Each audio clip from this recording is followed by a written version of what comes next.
just first of all, give us an idea of the kinds of conversations you've been having, both in trade talks and with the guys you're trying to sign here over the last few weeks, and how close you are to maybe accomplishing some of the things that you've set out here. Well, we're working on all those things. I don't know like exactly where we're at. We got this week here, we got a couple days to, before we start the draft, and then, free agency here on Friday the 9th. So, like I said, we're working on these things. We'll have a better idea, I guess, this next couple days where we're at on some of these things, and we'll go from there. What we're trying to do is we want to, if we can improve the team and make the team better for next year, going into next year, those are our goals. So, we'll just see what happens here, I guess, this next 3 or 4 days. Jeff Patterson, TSN 1040.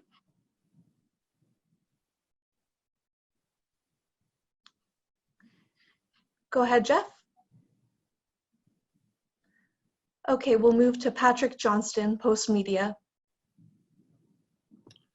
Hey, Jim. Yeah, thanks again for taking the time. Just wondering where you're at with qualifying arbors. You have a number of restricted free agents. Can you tell us at this point, whether that's imminent and perhaps who you're at? So the QOs they're due on the 7th at 2 p.m. Pacific time. So we're talking about that, what we're doing with those right now, and we'll send them out here this next day or so. So we've sent some out already, and then there's some that we're going to get ready and get sent out here this next little while. So I'm not going to comment on the ones that we've sent out so far, but we're working through all that. Gemma Karsten Smith, Canadian Press. Hi, Jim. Can you talk a little bit about what the free agency marketplace is looking like right now? It seems from the outside that there's going to be a lot of big names out there, especially on the goalie front. What's it like for you? What does it look like from your perspective? Well, we've spent a lot of time here this last 3 weeks contacting all the other teams and trying to get a feel, for kind of where the marketplace is at.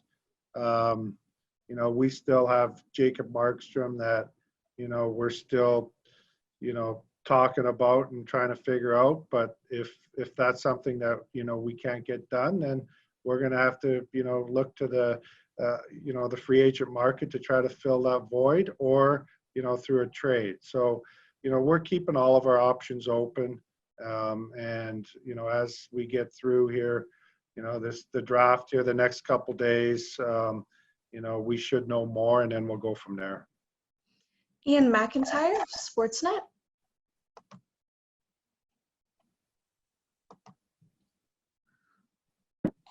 Hi, Jim. Hi, Ian. In this market, everything, I guess every market is always tied to money, free agency, but we're in an extraordinary time. As a GM, how hard is it to figure out ways to add players without, while still being cap compliant? And is this a more difficult market than any you've dealt with because of that? Yeah, but I think it's a problem that all the general managers have, Ian, with the pandemic going on right now and this flat cap for the next 2 or 3 years. I think all the teams are faced with the same problem. The thing that, I like about where we're at is I think we have some real good young players that are knocking on the door and ready to play here this next couple years, or even this next year. Like Ole Ulevi, looks like, he's ready to play. Jalen Chatfield's ready to play. Jack Rathbone, I think, we've signed him. He'll come to training camp. He could push for a position. Up front, we got Nils Hoglander that, is going to come to training camp and could maybe make the team. And then we got Podkolzin too, that, he's got another year playing in the KHL right now. He's playing, some good hockey. He's getting the minutes now and stuff. So we have options that, as we try to figure out how we're going to handle this flat cap going forward, with the understanding that we know after this year, we're going to have to re-sign Petey and Quinn Hughes, that, we're going to have money for them. And we got young players that are ready to come in and play and keep this whole thing moving forward. Thomas Drance, The Athletic. Jim, just want to turn to the draft. Obviously a different draft experience for you, considering you don't have a first round pick, but also a different draft experience for you, considering a remote draft, a teleconference draft, not being able to have your entire hockey operations staff in the same room as you go through it, or at least your amateur scouting staff. Can you walk us through sort of how some of that has impacted your draft prep and what it's been like to do, rehearsals in the war room and such? Well, it's a lot like this, a lot of Zoom calls, so we have the communication and interaction with our scouts. Todd Harvey's flowing in here, so he's going to be with us at the draft table. But, we have a Zoom call later on again with all of our guys to go over things for one last time to get ready for the draft. So, it's everything's different now, but our guys have adjusted. We've had real good communication, and I feel we're ready for the draft here, tomorrow and then on Thursday or Wednesday. Jay Janauer, Global. Jim, good morning. A guy who I thought had really started to carve a niche for himself in your lineup is somebody that we've forgotten about is Josh Leivo. Where is Josh at? Can you detail the severity of his injury, and should we be concerned that Josh may not play hockey again? Where's he at, and where does he? Oh, he's on the road to recovery. He's been, working out, skating every day. I talked to our doctors about him the other day. It looks like he's not that far off from going to be cleared to play, and he's a guy that we've talked about. Depending on what happens here through free agency, that we'd like to, maybe sign and bring back. So I would say that, as far as his injury is concerned and his rehab, everything's going really good. And, he could be a guy that's in the mix for us to sign going forward. Daniel Wagner, Glacier Media. Hi, Jim. Just looking to the draft and looking at your prospect pool, it appears there are some areas of need in your prospect pool where you maybe need to have a few more players at center or at a certain place on defense. Generally at the draft in the first couple rounds, you're drafting the best player available, but since all your picks are coming third round and later, do you maybe look for positional need in those picks there? Well, maybe at some point. I talked to Todd yesterday, and I think it's still important in the third round to try to make, when we're making that pick, let's take the best player available, or, if it's a goalie, let's take the best, player that we think can grow into a high side that can, be a real good player at the NHL level, even if it takes more time for that player to develop.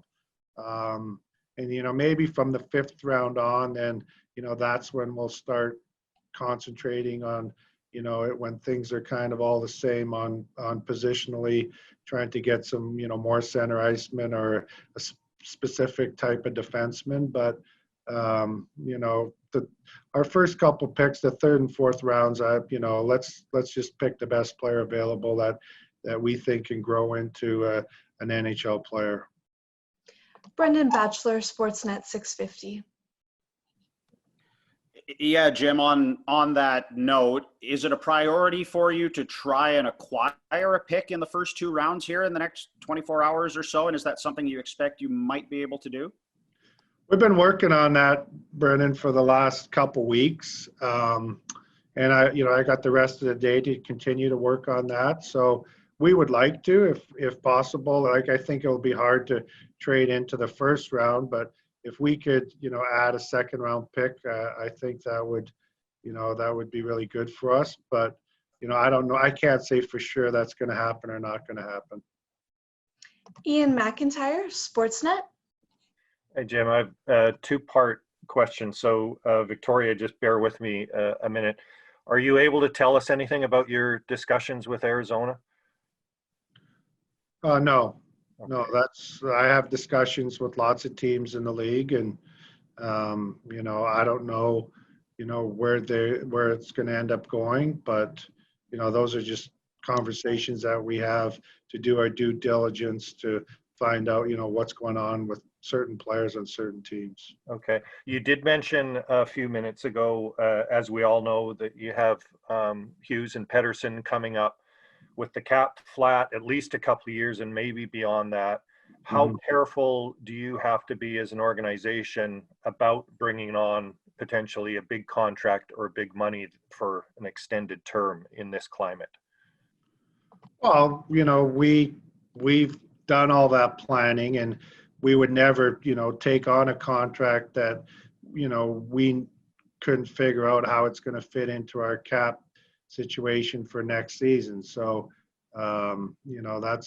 we've been working on that for 3 weeks, and Jonathan Wall's our capologist, and he's very good at what he does. And, we've gone through 100 different scenarios. Well, what does it look if this guy's on the team or that guy's on the team? And, he does the spreadsheets for us. And, so we can review where we're at cap wise, for this year and for the next 2 years going out. So, that all goes into the planning that we do on a team building standpoint, from, with our young guys we have coming. They're going to be important guys because they're on their entry level deals, and if they can play and are, can help us win, they're still at a reasonable cost. So they're very important for us here going forward. And, but we still want to make sure that we surround these young players with the veteran players that they need to help support them, and so they can keep developing as players and, keep winning and keep moving forward as a team. Patrick Johnston, Post Media.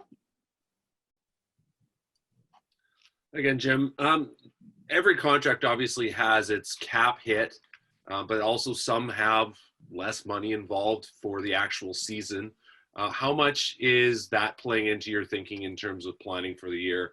Is it looking for contracts perhaps that have a little bit less cash due this season in how you're planning? No, not necessarily. We're looking for players that, we think are going to help us move forward, as, we don't know yet what next year is going to look like, but if we can add players that we think, can help us grow and get better as a team, we're going to continue to do that. And, that's doesn't matter what their cash number is, what the cap number is. Like, if it fits in our cap scenarios and we can make it work and it makes our team better, we're going to look to do it.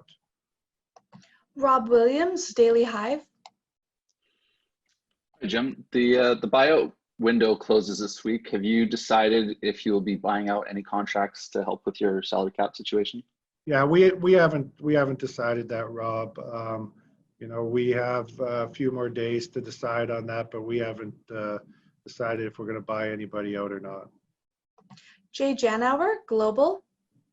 Jim, it really sounds like you guys are more inclined now to use your younger players. You mentioned Levy.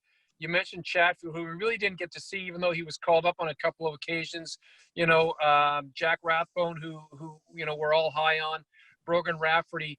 Because of the market the way that it is, are you more inclined, Jim, to use them and to give them an honest chance because of the flat cap the next 2 to 3 years? Well, I think they're important guys, and that's, we've talked about it internally about even next year.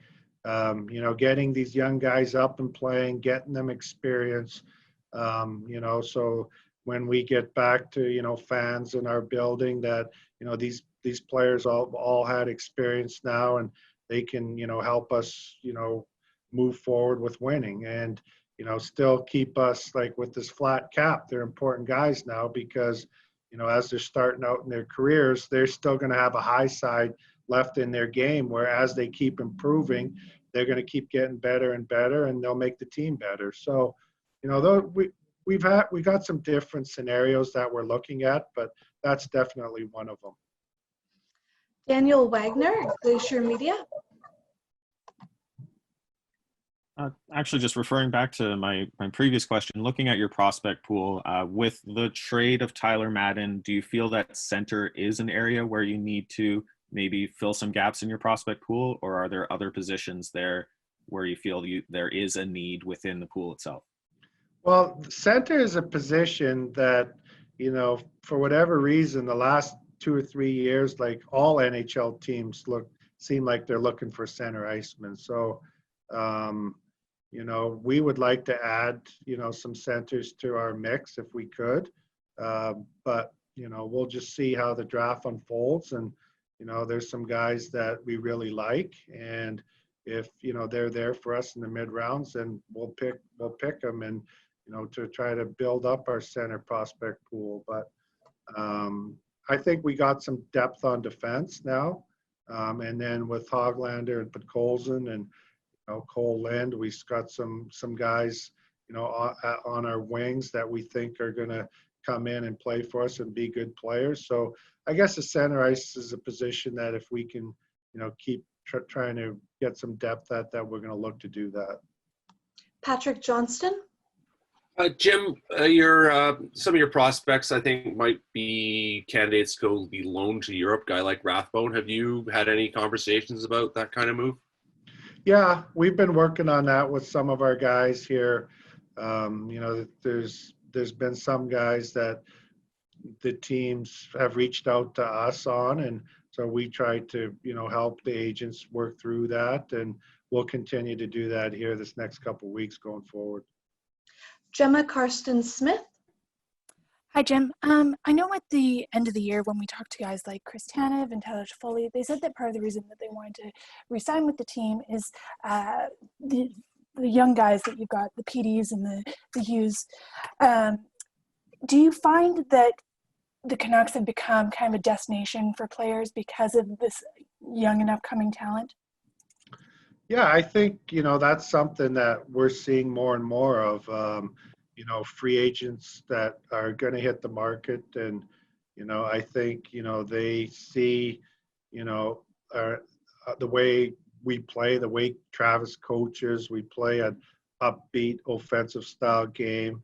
And, our young players are players that make other players around them better. So, I see more and more of that here this last couple of years that, I think teams or players, when they become free, they look at us and, they see we're heading in the right direction and they want to be part of our culture and our group moving forward. Take a couple more. Next, we have Dan Rosen, NHL.com. Yeah, Jim, thanks for doing this. You mentioned Jacob Markstrom in the goalie market before. Wonder if you could characterize any talks you're having with Markstrom, and is the focus still on him, or have you turned it to the free agency and potential trade market at that position in particular? Yeah, I don't comment on where we're at in the negotiations. We still own his rights here till Friday, and we're going to continue to keep trying to work with his agent and see if there's some sort of a place where we can find common ground to do a deal. And then if we can't, then we'll look at our other options. But he would be obviously our first choice to try to figure out a way to bring him back. And we'll take a final question from Thomas Drance, The Athletic. Jim, on the heels of performing the way your club did in the postseason, you do have a variety of other pending UFAs in Tyler Toffoli and Chris Tanev. Do you wait? How do you weight the fact that your club appears to be on the rise with some of the tough decisions that you face with those two in addition to Markstrom over the course of the next 5 days? Well, I think, it's part of it is, this flat cap world that we're going to be living in going forward. And, we have to make tough decisions that, maybe, 6 months ago, if the cap would have gone up a little bit, we maybe didn't have to make those decisions. So it's just not our team going to make those decisions. It's going to be all teams throughout the whole league. So, but I think, having said that, we're in a good position because of the young players that, we've drafted and we've developed and we have coming through our system, because, that's a way that, as they're playing and as they're, you know, going to play on our team and keep developing and keep getting better and better, and makes our team better. And, you know, we control their costs for, you know, through their first couple contracts, first contract at least.